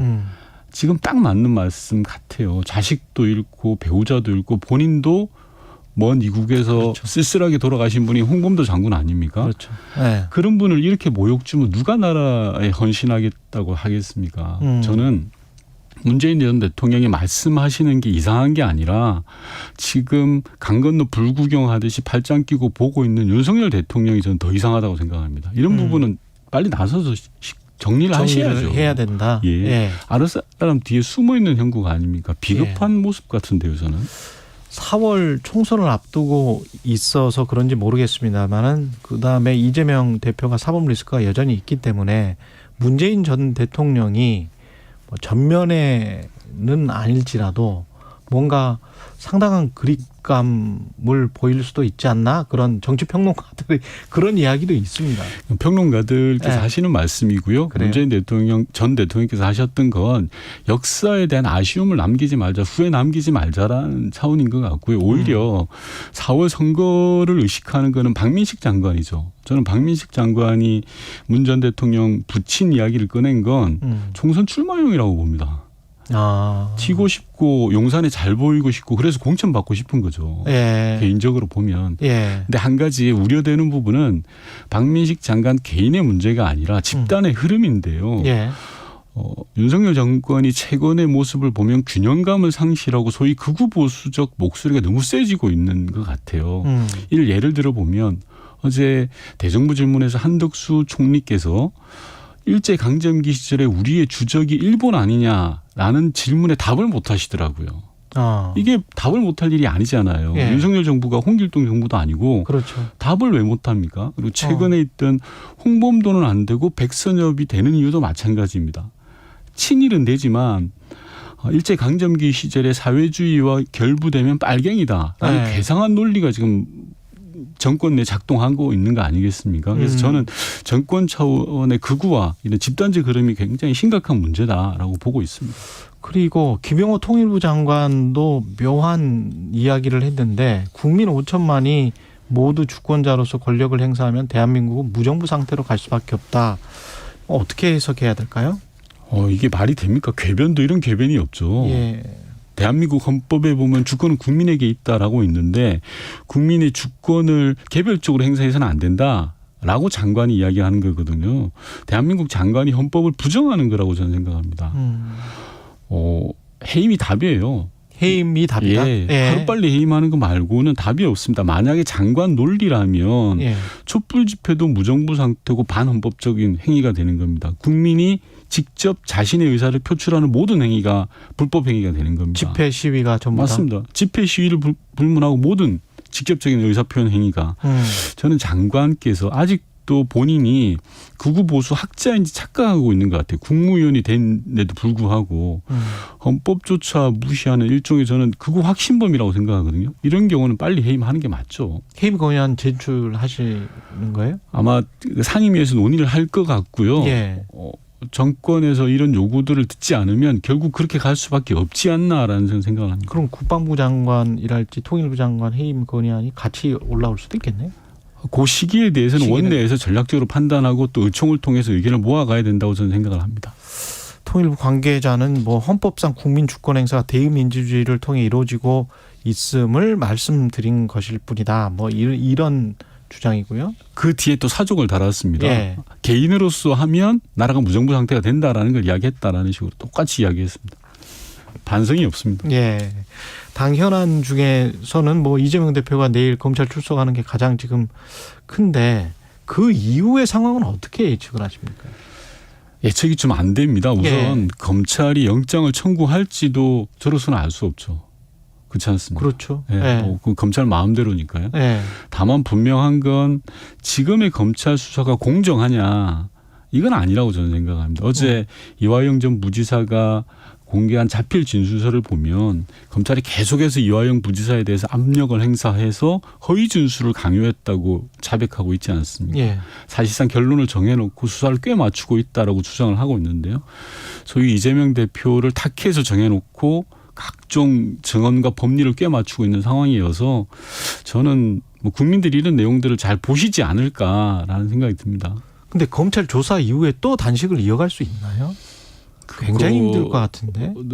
많이 힘드시겠죠. 네. 단식이라는 게 뭐 힘든 일입니다. 게다가 이제 조사를 뭐 한 10시간은 받을 텐데. 네, 조사 받는 것도 힘든 일이죠. 그렇죠. 네.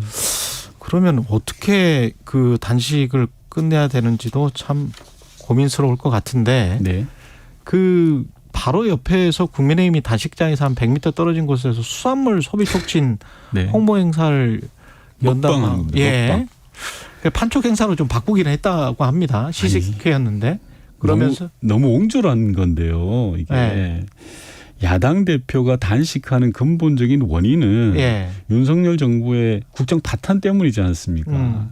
그렇다면 집권 여당으로서는 최소한 성찰하고 반성하고 들어야 되는 거지 않습니까? 근데 지금 집권 여당의 태도는 너무 옹졸하죠. 단식장에서 100m도 떨어지지 않는 곳에서 먹방을 하겠다라는 거고요. 국민의힘 모 의원은 자 출구 전략으로 와서 고등어 드셔라라고 비아냥대고 있고요. 고등어와 전복. 예. 예. 태영호 의원은 어제 또 단식장에 와서 행패까지 부리기도 했습니다. 한마디로 엉망진창인데요. 지금 윤석열 정부 현 상황을 저는 여실히 보여주고 있다고 생각하는데 뭐 조금 전에 말씀드렸지만 야당 대표가 단식을 하면 정부 여당 입장에서는 와서 들어야죠. 그게 기본이지 않습니까? 상식이고. 예를 들어서 2019년 황교안 대표가 단식을 할 때 5일 만에 이낙연 총리가 가서 현장에 가서 이야기를 나누었어요. 예. 한덕수 총리를 비롯해서 지금 많은 내각에 있는 사람들이 이재명 대표 단식장을 하루에 몇 번씩 지나갑니다. 국회 본회의가 있으니까요. 들여다보는 사람이 단 한 명도 없어요. 저는 사실 그분들도 와야 된다는 사실을 잘 알 겁니다. 한덕수 총리가 행정을 얼마나 하셨습니까? 그랬죠. 진보 보수를 네. 넘나들며 총리까지 하셨는데요. 하지만 대통령한테 찍힐까 봐 못 오는 거 아닌가 싶거든요. 그러니까 정말 속이 좁은 정부라고밖에 생각 안 됩니다. 지금 국민의힘의 의원들이란지 내각에 있는 장관 총리까지 포함해서 다 대통령의 어떤 방향 거기에 따라서 크게 좌우되고 있는 그런 뭐 거의 어떤 직원이나 뭐 약간 이 길은 아닌 것 같습니다.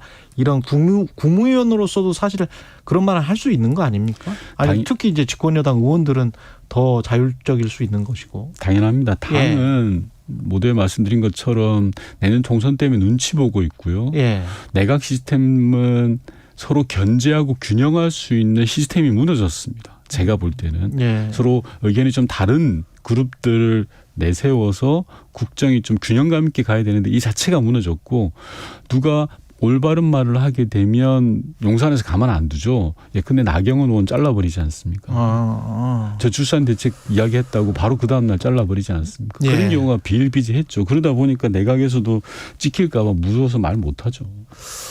그렇게 판단을 하고 계시고요. 그 강서구청장 보궐선거 관련해서는 김재원 의원은 1대1로 되면 아마도 팽팽할 거다. 이렇게 지금 예측을 하던데요. 김태우 후보하고 1대1로 되면요. 너무 염치가 없는 거 아닌가요? 뭘 염치 그 자체 아닌가요? 예를 들어서 본인 때문에 안 해도 되는 보궐선거를 해서 수십억 국민 세금을 낭비하잖아요. 지금. 다시 출마한다는 그 자체가 너무 뻔뻔한 거고 한국 정치사에 저도 정치권에 한 20년 이상 있어봤지만 정말 찾기 어려운 희대의 코미디 같은 사건이에요. 본인 때문에 보궐선거를 했는데 다시 또 본인이 나온다? 이런 코미디가 어디 있습니까? 저는 공천 안 한, 제가 남의 당을 대해서 타박하기는 어렵지만 공천 안 하는 게 맞습니다. 안 하는 게 맞다? 대신 공천으로 입장이 좀 바뀌는 것 같은데요. 공천을 해서 만약에 국민의힘이 지면 그러면 지금의 어떤 전국 구도가 바뀔까요? 아니면 당연한 결과라고 그냥 보세요? 별로 반성하지 않을 것 같은데요. 지금 하는 모습으로 봐서는. 지고 이기는 거에 대해서 별로 영향 안 받을 것 같고 저는 일종의 용산의 오더가 있지 않았나 싶습니다. 용산의 오더가 국민의힘 사람들도 나름 상식이 있는 사람인데 이런 모상식한 일을 하는 건 PC 외부적 요인이 있지 않고서는 불가능하거든요. 외부적 요인이 있다. 윤건영 의원이었습니다. 고맙습니다. 네.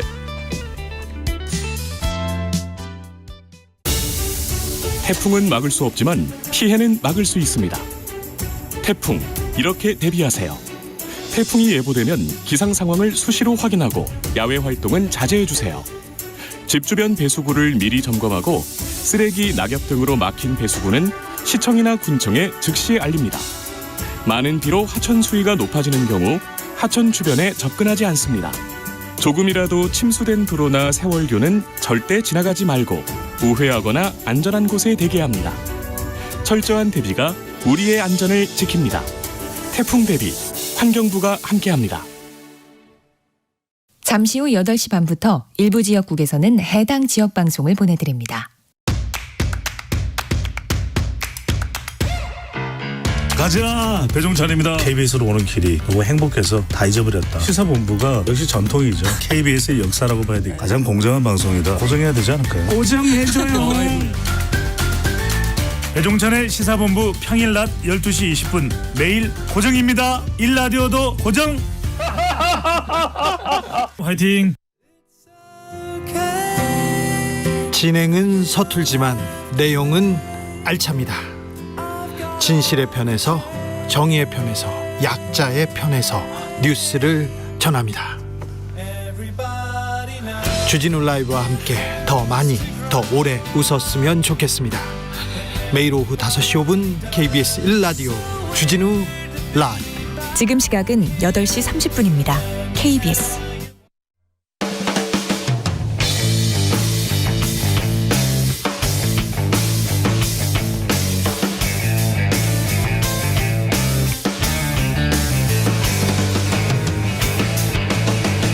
최경영의 최강 시사.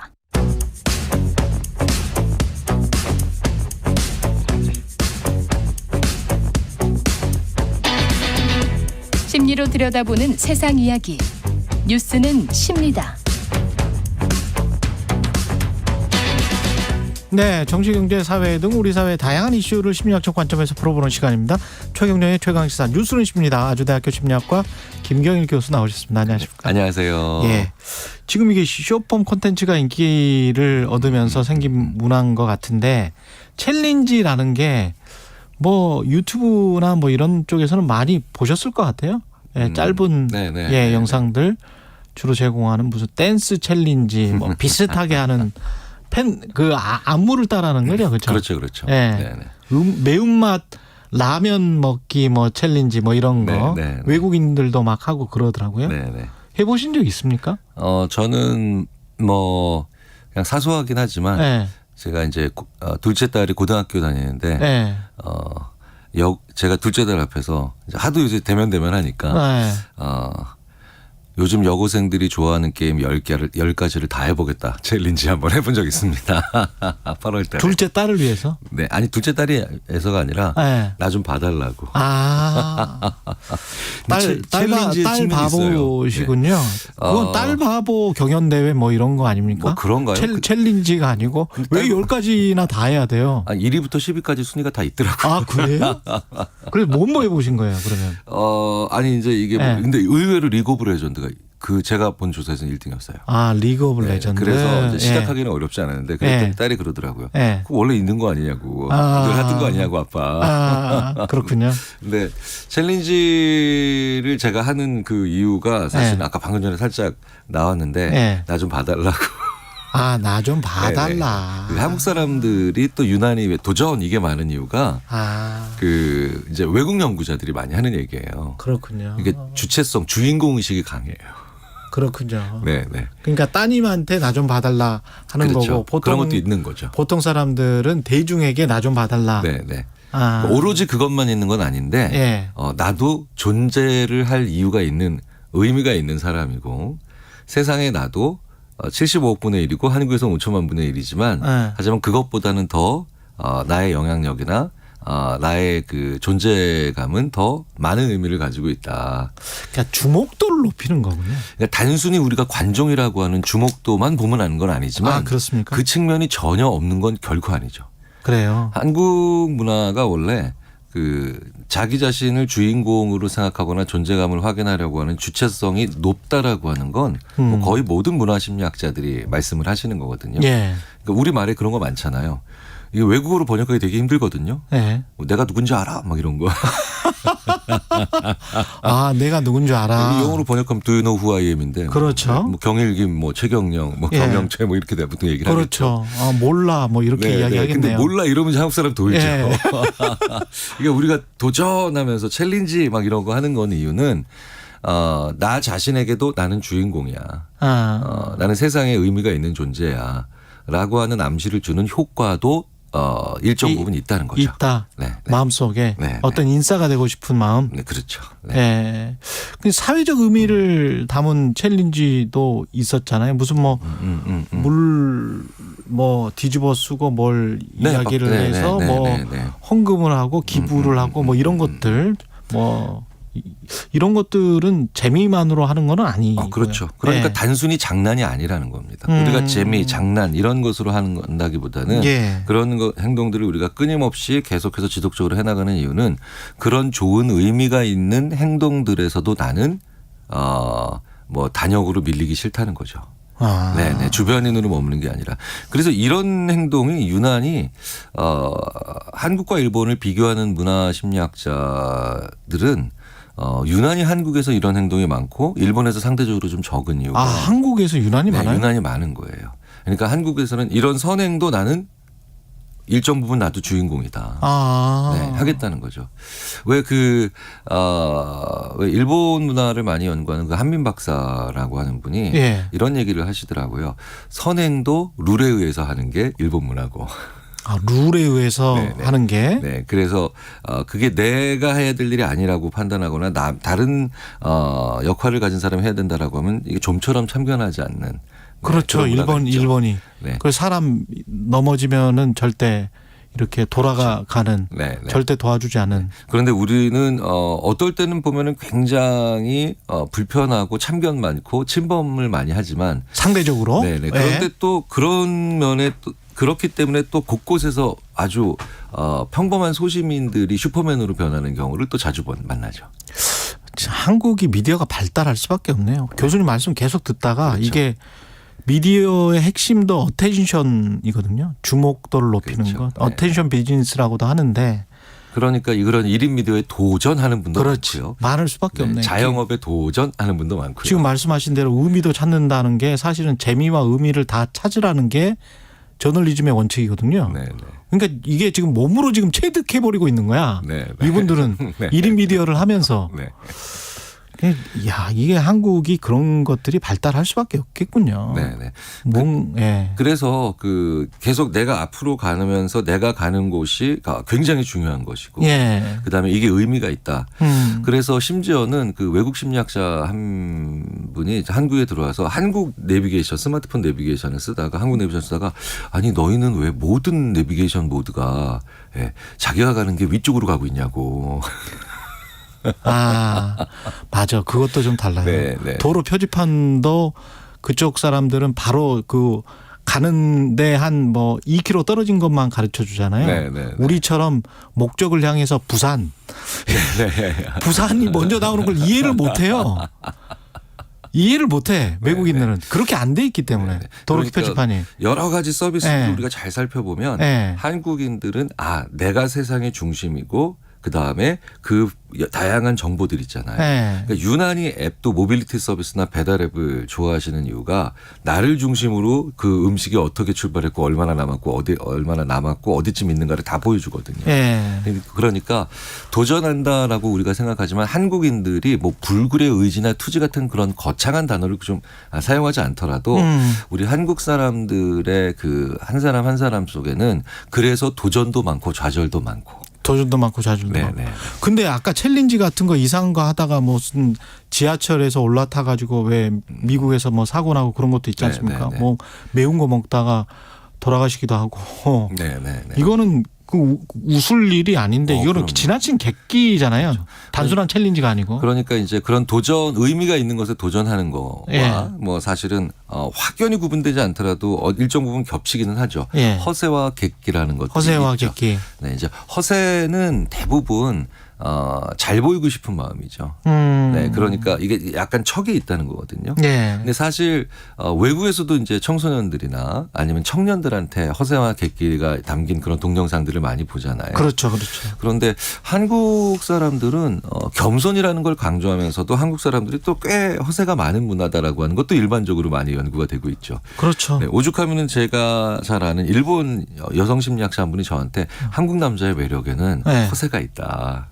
일단 많이 사주니까. 그러니까 너무 저기 뭐냐 그 소위 말해서 딱 정확하고 그다음에 딱 끊어지는 것 같은 일본 남자보다 한국 남자는 조금 더 내가 이런 게 있어라고 얘기하는 게 있어서 참 어떻게 보면 그런 것도 매력이다. 과하면 당연히 그게 일본 여성분들은 그렇게 생각하세요. 네. 한국 여성분들은 지금 의견이 지금 다릅니다. 지금 스튜디오 밖에서는 의견이 다르다는 거 제가 충분히 알고 있는데 일본 여성분들은 그렇게 생각하는 분을 저도 만났어요. 네. 저도 그런 이야기는 들었어요. 그러니까 내가 매력적으로 보이고 나도 멋지게 보여야 되겠다라고 하는 생각이 만들어내는 게 허세고요. 사실 객기는 허세나 객기라고 하지만 객기는 정말 좀 다르죠. 그렇죠. 자기가 무슨 능력이 있는지에 대한 판단 능력이 없는 거죠. 그렇죠. 그러니까 도전도 이제 좀 긍정적인 도전이 돼야 되겠습니다. 그렇죠. 그러니까 그런 것들을 긍정적인 도전으로 많이 가려면 사회적으로 의미 있는 행동이나 사회적으로 의미 있는 그런 현상들을 많이 봐야 돼요. 사람이 많이 본 것대로 가잖아요. 많이 본 것대로 갑니다. 그렇군요. 그런 그 옆에서 SNS나 이런 것들도 무슨 기부를 많이 하고 좋은 일 많이 하시는 분들 위주로 이렇게 잘 문화가 형성이 되면 그것도 상당히 도움이 되겠네요. 그렇죠. 그런데 그리고 그래서 그 안에서 또 재미있는 장난을 만들어내는 거죠. 그 안에서 허세를 부리면 사실은 본인이 알기 때문에 본인이 나중에 밤에 잠자려고 하다가 이불킥을 하고 그러는 경우도 많잖아요. 사람이 살아가면서 허세가 전혀 없기도 힘들죠. 어느 정도의 허세는 약간 있습니다. 그렇죠. 저도 많이 있는 것 같아요. 그런데 살아가면서 아니 저도 있는 것 같아요. 정말요? 네, 저는 많은 것 같은데. 제가 잘 아는 그 한 분은 이런 얘기를 하시더라고요. 허세가 전혀 없어진다는 그것도 뭐 득도한 사람도 아니고.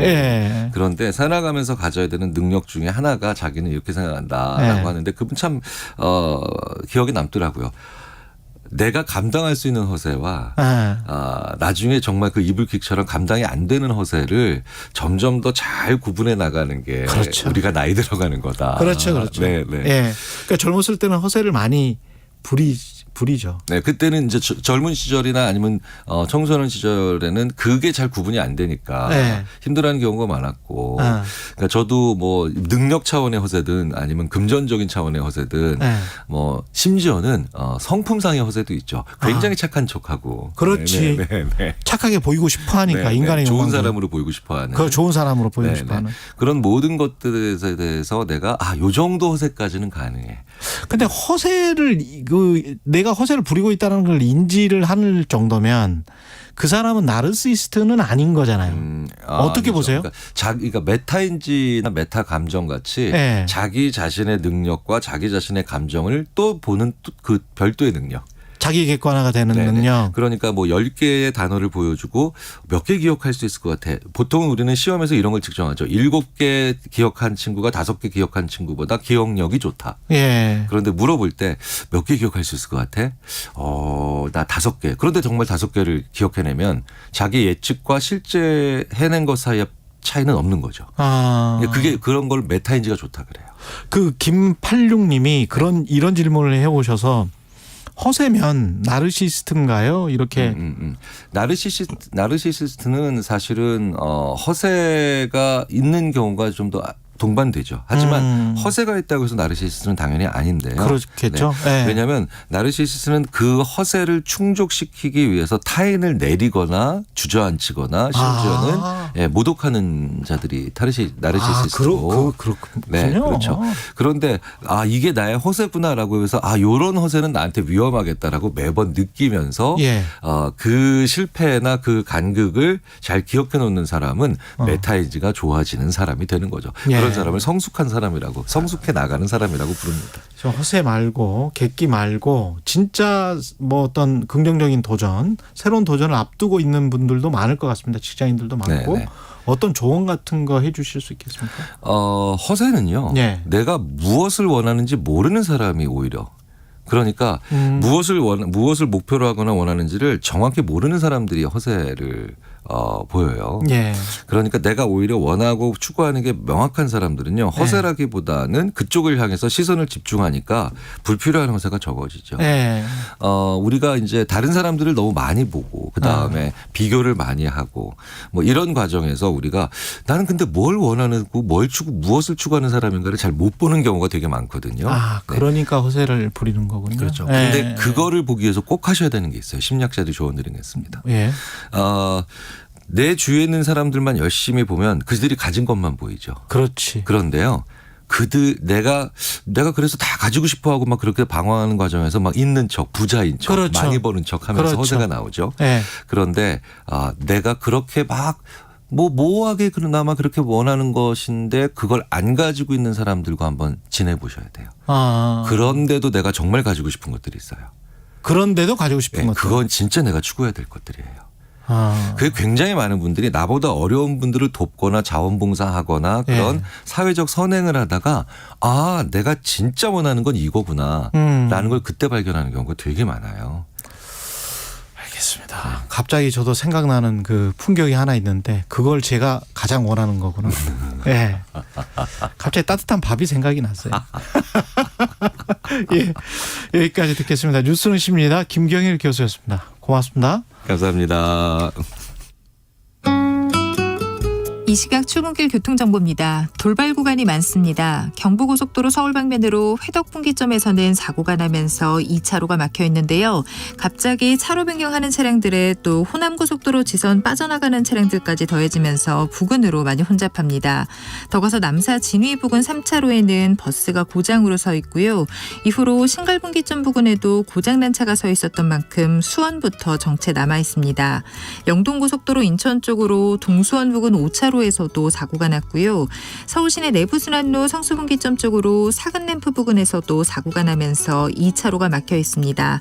뒤로 마장램프부터 속도 많이 떨어져 있습니다. 올림픽대로 공항 쪽으로 한남대교 부근에서도 사고가 났습니다. 3차로를 막고 처리 작업을 하고 있어서 동호대교부터 차량들 서행하고요. 같은 방면 강변북로에서는 잠실철교 부근 1차로에서 고장난 차를 처리하고 있습니다. KBS 교통정보센터에서 김민희였습니다.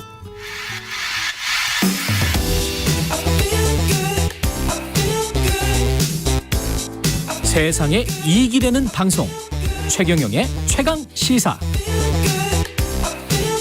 네, 이른바 킬러 문항 논란 이후에 한국교육과정평가원이 주관한 2024년 수능 9월 모의평가가 지난 6일 시행됐습니다. 전 한국외대 입학사정관인 이성록 입시전문가 나와 계십니다.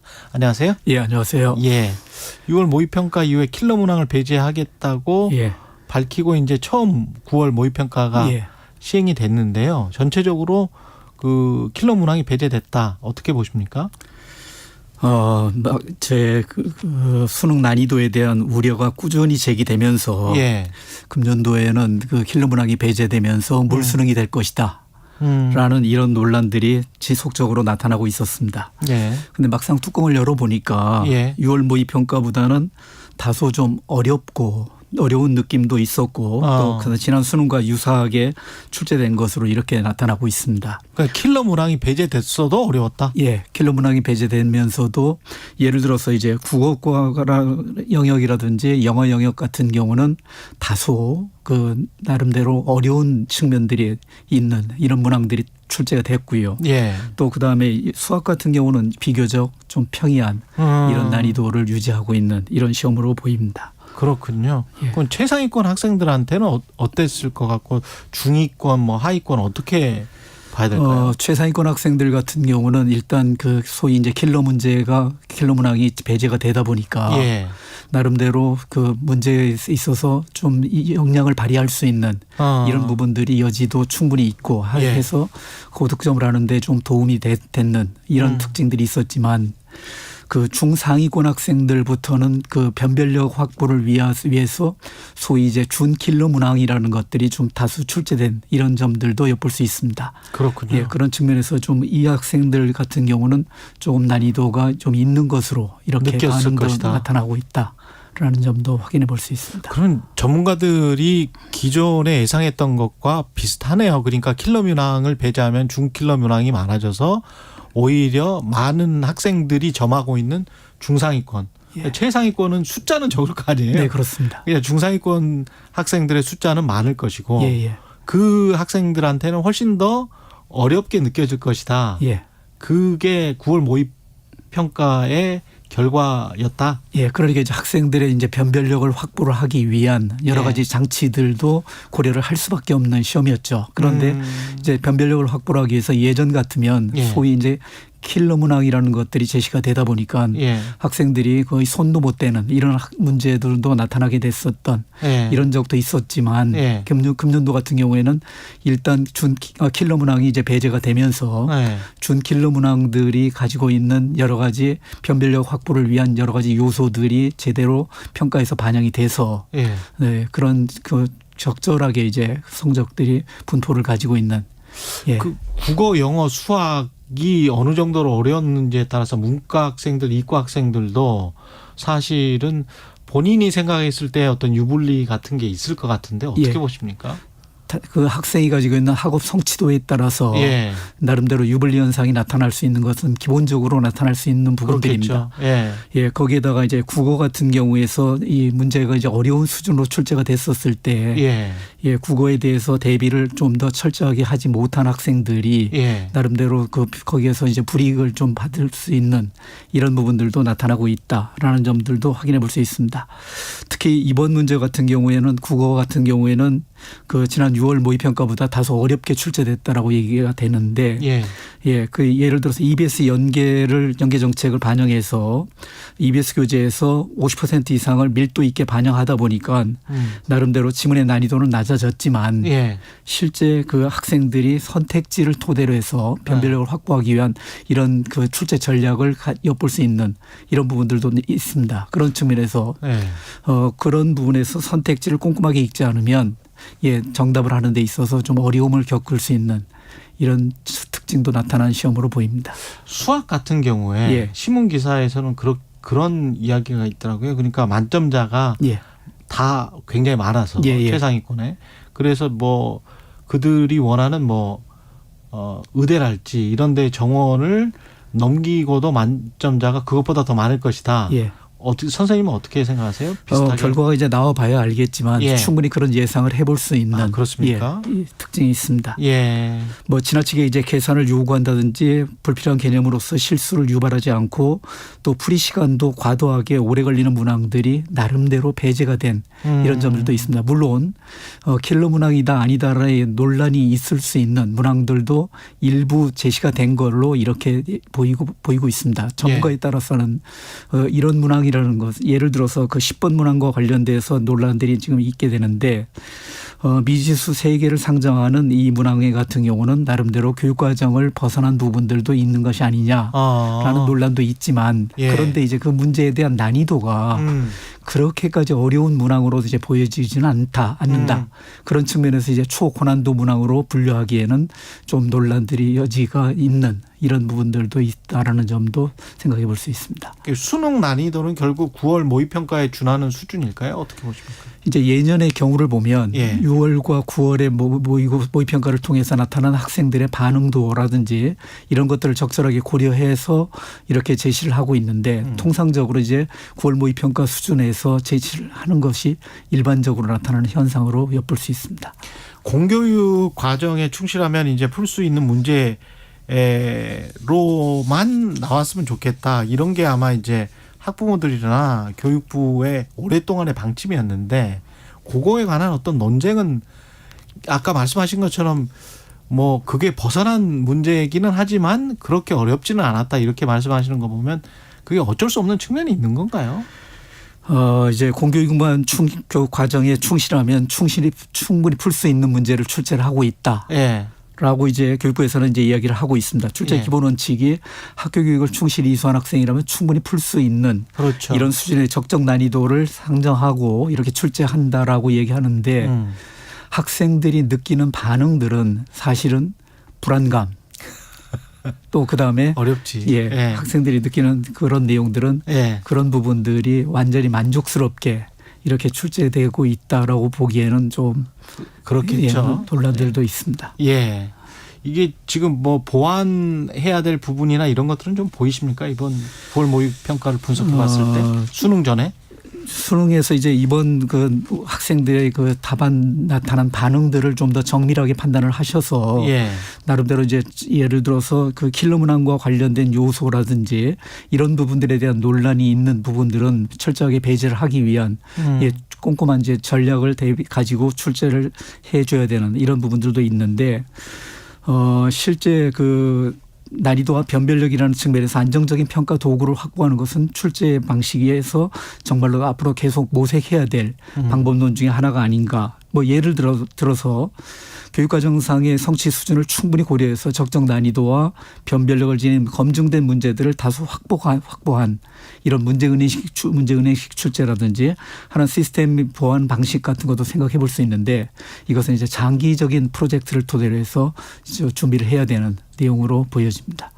근데 9월 모의평가에 지금 재수, 삼수, 뭐 사수 이 N수생 역대 최대라고 하는데요. 이게 그런 이유가 조금 쉽게 출제되니까 내가 좀 더 상위권 대학으로 진출해보자 아니면 뭐 원하는 과로 가보자 뭐 이런 건가요? 학생들 입장에서 이제 변별력이 이제 다소 떨어지는 문제 출제를 한다라는 측면들 그러니까 본 수능에서의 변별 난이도가 낮아질 거다라는 기대하에 반수생, 재수생들이 N수생 소위 이제 이 사람들이 좀 늘어나고 있는 이런 특징들을 가지고 있는데 이 내용은 사실은 그 재학생들 중에서 일부 학생들 같은 경우가 과목별로 등급이 낮아질 소지를 충분히 가지고 있다는 거죠. 왜냐하면 상위권 재수생들이 진입을 하기 때문에 성적들이 좀 더 낮게 등급을 받을 가능성들이 있기 때문에 상대적으로 이런 학생들이 수시 모집을 지원을 했었을 때 수능 최저학력 기준을 적용하는 대학에서